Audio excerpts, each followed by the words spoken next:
So now in chapter 8, we're going to look at, in this second vision, how the two visions, the vision from chapter 7, the visions from chapter 8, 4 beasts versus 2 beasts, how do these two visions sort of compare and contrast? What stands out as being an obvious contrast or similarity between the two? And so obviously the first thing is that we have beasts. There's animals in both places, but right away we see that we have 4 versus just 2. Then we know that whereas over here in chapter 7, these beasts were composite, they had features from different animals combined into one animal, until you got to the 4th beast, and then that 4th beast was not likened to any other beast. So it wasn't like anything. It had composite features, but they weren't drawn from any known beast. Whereas over here, we have not composite beasts or unknown beasts. We simply have a ram and a goat, which are pretty familiar animals. Now, there is one aspect of the animals which is a little different, which is their horns. The ram has 2 horns, but one horn is larger than the other one, which is not a normal thing for a ram.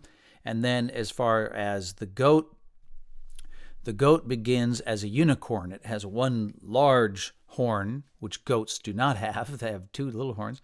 And then when that one horn is broken, 4 horns grow up in its place, and then later a little horn comes up. So we have the horns are a little bit different in these beasts compared to a typical ram or goat. Another thing that's unique in chapter 8 is that the vision becomes what I would describe as preposterous, because as the little horn grows, it says that he grew exceedingly toward the south and toward the east, meaning, I guess, in those directions, and toward the glorious land, toward the beautiful, which is Israel. And he grew so great, he grew even to the host of the heavens, okay? So that is to say, the horn grew so large, it reached, like Jack's beanstalk, all the way up into the very heavens above, to the realm of the stars. So this is not something that would happen in real life, but it happened in the vision. And as it gets into the heavens, as it penetrates into the heavens, it actually defeats some of the stars and throws them way down to the earth. And then it starts to challenge the very prince of the host, the very God of the stars, the prince of the stars. So this is a pretty extraordinary vision, although right after all of that, it then talks about his attitude toward the regular burnt offering and the temple and so on. Now, obviously, the combination of the temple and its daily sacrifices is a reminder of Israel's deep loyalty to God. That daily burning sacrifice offered to God is their love of God, like the Shema, the Lord your God is one, you shall love the Lord your God. The first commandment, you shall have no other gods before him, the Lord alone you shall worship and serve him alone. So this is, the foundation of the Jewish religion, that God is one and that our loyalty must be supremely in him and toward him. And the regular burnt offering is that reminder of a daily loyalty, sacrifice, service of him. Okay, so in other words, it sort of brings the vision down to the temple itself and to the daily sacrifices. It's not just everything happening way up in the skies above. All right, so those are some of the comparisons and contrasts, anyway, between the two chapters, the two visions. Now we want to look at just the internal drama that unfolds in the vision just in chapter 8. The first thing we're told is that it happens at the Ulai Canal, right? We're in the city of Susa or Shushan, which is a capital city of Persia, because we're way beyond the Babylonian Empire now. And we're looking at this city of Susa, where there's rivers that run on either side of Susa, but the city's not itself actually built along a river. They have to irrigate and bring water from the rivers, or rather one river, over to the other river, and create a kind of canal. It was apparently nearly 1,000 feet in width on the northern end of Susa, and over it the king's palace looked, and you can imagine they planted trees and things like this to give it a sense that it was beautiful and it was lush and there were fruit trees and all this kind of stuff. But it was actually an artificial river. It was a canal, the Ulai, not the real thing, but false, so to speak. And what happens is you have a ram standing there on the bank. Now, why is he there on the bank? Why would a ram be on the bank of the Ulai Canal? Because he wants some water. He wants to drink from the water. And when he gets empowered by this water, he begins to charge westward, northward, southward. He's energized, and he can charge, and no beast could stand before him, and so on. And when verse 5 comes along, it says that, look, a male goat came from the west, and he's coming toward the ram. But they're going to meet at the riverbank, right? Standing on the bank. And so you know what the goat's coming for. The goat is also coming for the water. It's a desert, after all, so the goat needs the water. But the ram doesn't want to give the goat control over the water. The goat wants control over the water, and so they begin an epic battle between them for control of the Ulai Canal, for the water. All right, because without that you can't have a domain, right, so to speak. In the animal kingdom world, you can't have a domain. All right, so that's what they're doing. They're battling over the water. Now, it's probably a good point to stop and say, now, who would win this fight?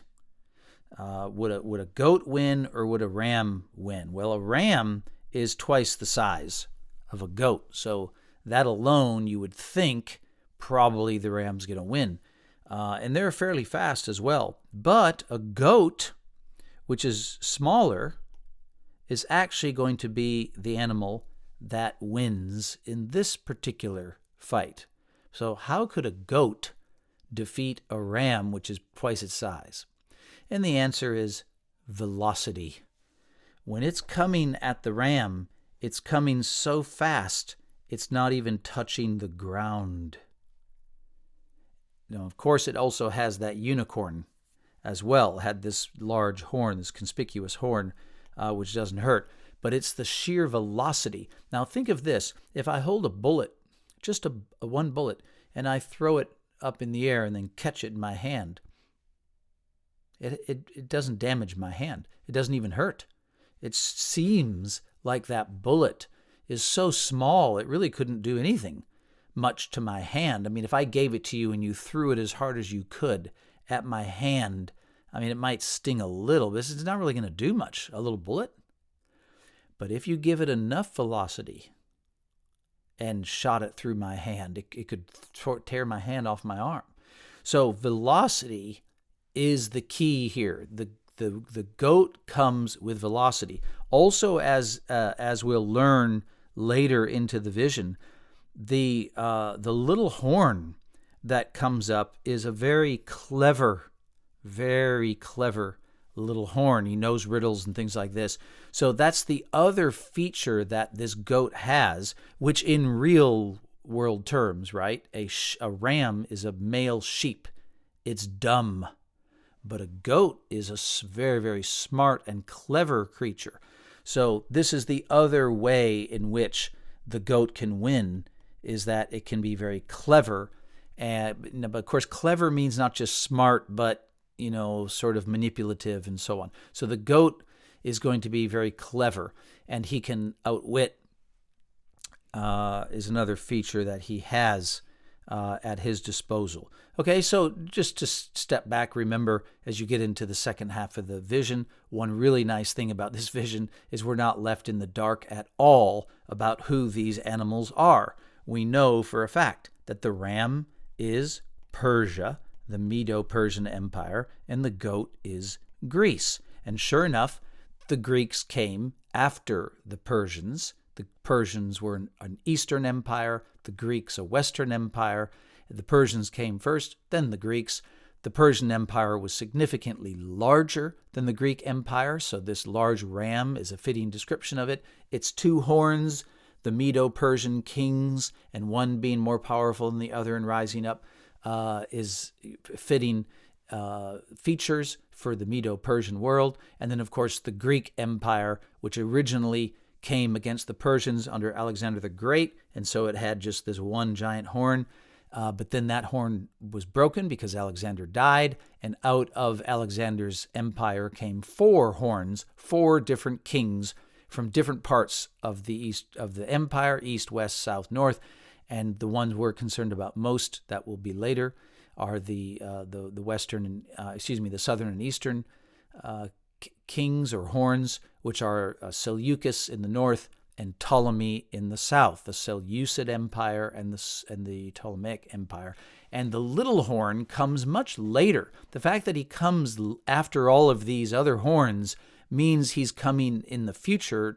He's not coming immediately. He's coming quite far into the future. Remember, Daniel is receiving this vision we didn't cover that, but Daniel is receiving this vision way back in the days of toward the end of the Babylonian Empire, in the final decade of the Babylonian Empire. So this is the idea of the little horn coming after all of these battles and wars and different kings means the little horn's not coming for quite some time, probably centuries into the future before he arrives.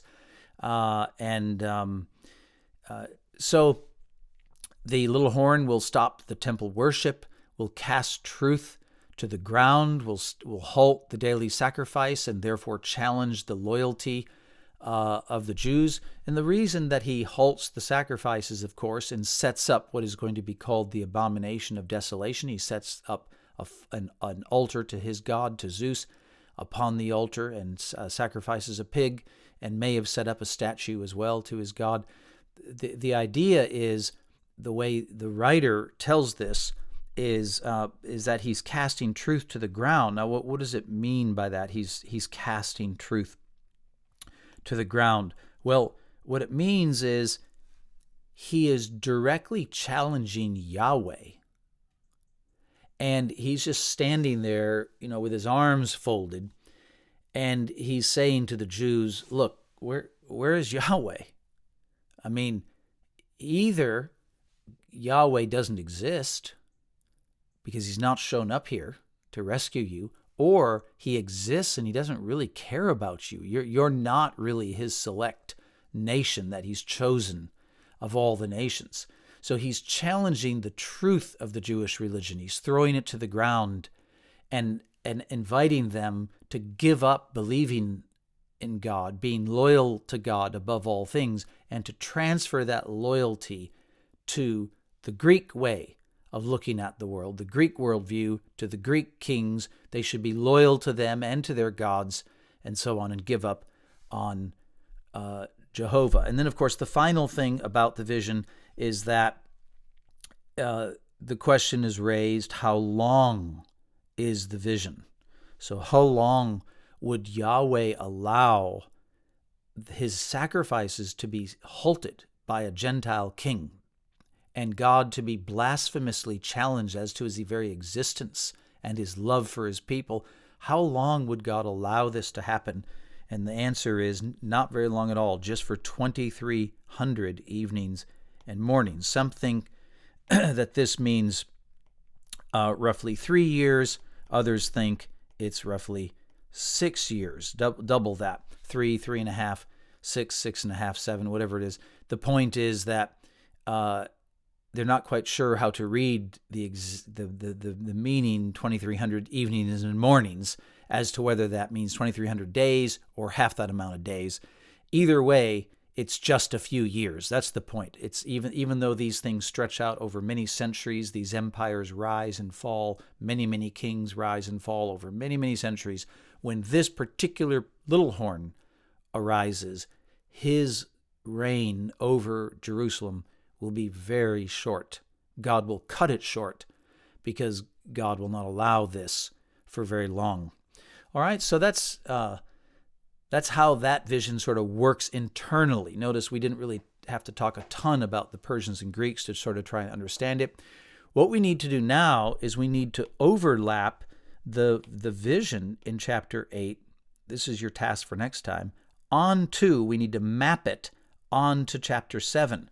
Because we had these 4 beasts and now we have these 2 beasts, are these 2 beasts different from these other 4 beasts? Are they 2 totally different empires? Or are they representing 2 of the 4 empires? And how would we know that? So that's a challenge. I will not try to diminish the difficulty of this because there's a lot of disagreement even among very wise and good Bible scholars, Christian Bible scholars. There's differences of opinion. Paul House, in his Tyndale commentary series, takes a different view from the previous Tyndale commentary on Daniel by Joyce Baldwin. So very interesting, different ways to look at these. I don't think that means that we can't arrive at something with some confidence. It's my own view. But it does take some time to sort of, you actually have to kind of look at the chapters side by side and really pay attention to the details and see where chapter 8 can map onto chapter 7. And if you just think we really just can't know, that's okay. You're in good company. If you spend a good amount of time thinking about it and you arrive at the conclusion, we really just can't know the specifics of who these empires are. Just know that you won't be alone. There's Bible scholars who hold that view as well. So it's not quite the view I take, but it's okay. And so best wishes to you as you get to work on it, and we'll see you next time.